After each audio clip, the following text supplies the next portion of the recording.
Hi, my name is Scott Froschauer. I'm an artist. I live in LA, and I just installed a bunch of pieces in parks in Glendale.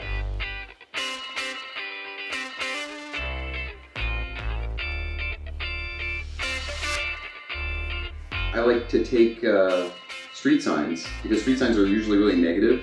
They say things like do not enter and stop and no left turn and things like that. And I like to take that and recontextualize it with positive things.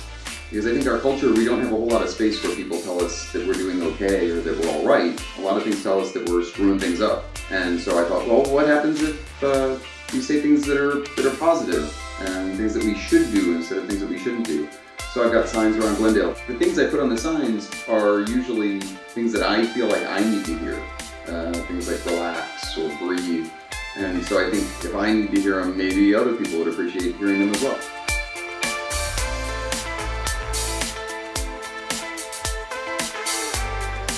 That's behind what inspired me to make these signs that say positive affirmations. And then I put them in places where you normally would see something that would be negative. So you're used to seeing stop or do not enter on a sign, and instead it says something that's reassuring, like start or you're okay. And hopefully that surprises people and makes them think a little bit, and using that just moment of surprise to kind of give them an opportunity to think that things are going to work out okay.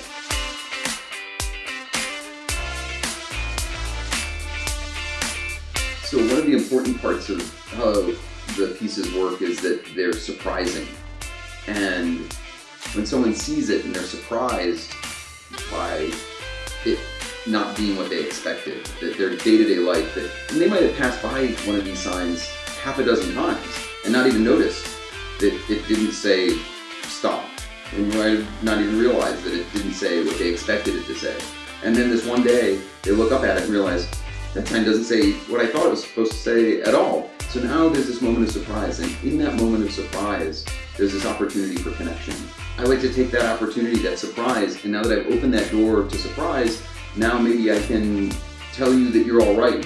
And maybe through that connection, I can say that you're okay the way you are.